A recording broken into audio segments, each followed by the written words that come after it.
Mga kababayan, mukhang napaaga po na bulgar ang tunay na kulay at grupo na pinoprotektahan nitong si Vico Soto, mga kababayan po natin. So sa bagay, no, hindi naman lingid sa ating kaalaman na itong si Vico Soto ay miyembro po nitong mga pinklawan o tinatawag na kakampwet. Kaya siguro gigil na gigil ang kanyang Tito Soto na mapa-impeach itong si Vice President Sara.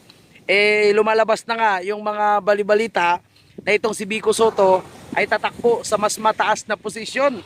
At yung ibang pink ay kinokonsidera po nila na isang alternatibong kandidato na pwedeng tumakbong presidente o vice-presidente itong si Vico Soto. Ayun, kaya naman pala mukhang iba po yung kanilang kinakapitan. Ito po, panoorin nyo po yung video at kayo na pong bahala humusga, mga bayan natin. Maraming salamat, Vico. Sa kabataan, sa buong bansa, tuloy-tuloy ang pagsusulong natin ng politika, ng pag-asa, ng pagkilos at ng tunay na palipunang pagbabago. Maraming salamat! Politika ng pag-asa at pagkilos. Alam niyo na kung anong klaseng kilusan yan. Yung nagsasalita. Alam niyo na kung sino yan. At yan ang mga grupo nagigil mga kababayan po natin para mapa-impeach itong si Vice President Sara. O alam na po natin, no? At yan po yung grupo na nag-file ngayon ng impeachment against kay Vice President Sara. At patuloy po mga kababayan po natin na nag-iingay sa usapin po ng EJK. Ito rin yung mga grupo na sinasamba po itong si Kian De Los Santos. Kaya Vico Soto, no?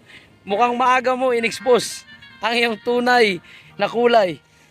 Kaya mga kababayan po natin, ayan na po bahala humusga dito po sa napanood nating video at kilala nyo naman kung sino yung kasama ni Vico Soto.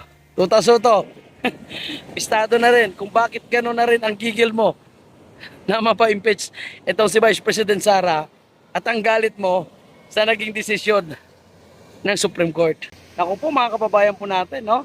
Nag-celebrate na naman po sila ng isang concert sa Palacio de Polvoron o yung tinatawag nila na Golden Verge, mga kababayan po natin. Ang sarap ng buhay talaga nitong pamilya ni Bongbong Marcos, no? Lalo na po itong si Lisa Marcos. Pera ng taong bayan ang nilulustay po nila sa kanilang pa-concert tuwing Saturday, mga kababayan po natin. Mapapasana all ka na lang talaga. Yung mga nagsasabi na naglulustay po si Vice President Sara, ito tingnan nyo, ilang Sabado na po. Ilang Sabado po mayroon sa kalendar po natin. At tuwing every Sabado or Saturday, ay nagkakaroon po ng concert dyan sa Golden Verge sa Malacanang. At kaninong pera yung ginagamit nila dyan? Pera po ba nila? Diba?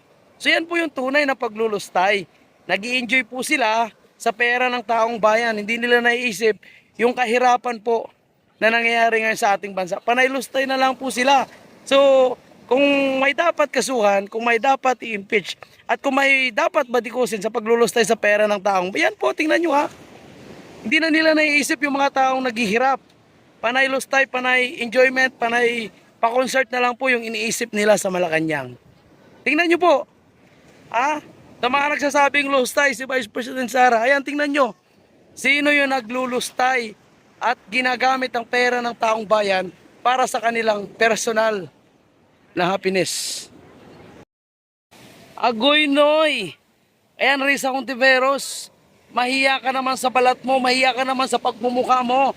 Nagumanda lang dahil sa pera ng taong bayan. Ang sabi ng DOJ, bawal ang sensitive.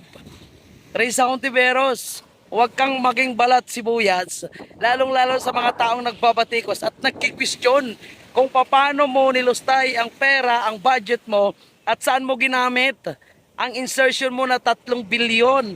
At dito naman sa usapin ng tanim witness patungkol kay alias Rene, Risa Contiveros, total nagfile ka naman ng kaso, ang DOJ nagfile din ng kaso kay alias Rene. Ito yung pagkakataon na patunayan nyo kung talagang hindi totoo na tanim witness nyo itong si alias Rene. Patunayan nyo na hindi nyo siya ginastusan para magtestigo laban kay Pastor Kibuloy at dinadamay nyo pa si Bato, si Bongo, si Tatay Digong at si Vice President Sara. O lalong-lalo na ngayon, di ba, nakakahiya rin sa Contiveros, no? Nang lakas mo magparatang na yung nasa likod ni alias Rene ay ang mga pro-Duterte vloggers. O ngayon, binasura ng Department of Justice ang iyong reklamong cyber libel. Dapat ikaw ay humingi ng kapatawaran, Risa Hontiveros, doon sa mga pinirwisyo mo na mga political vlogger na nagsasabi lang ng katotohanan. Kaya ito po ang sinasabi natin, hindi magtatagumpay ang mga sinungaling na mga kakampwet. Lalo ka na, Risa Hontiveros, bistado ka na. Nilabas na ni BP Sara ang tunay mo na agenda, kaya ngayon ang grupo mo ay nagpapile ng impeachment against kay Vice President Sara. Mahiya ka naman, Risa Virus.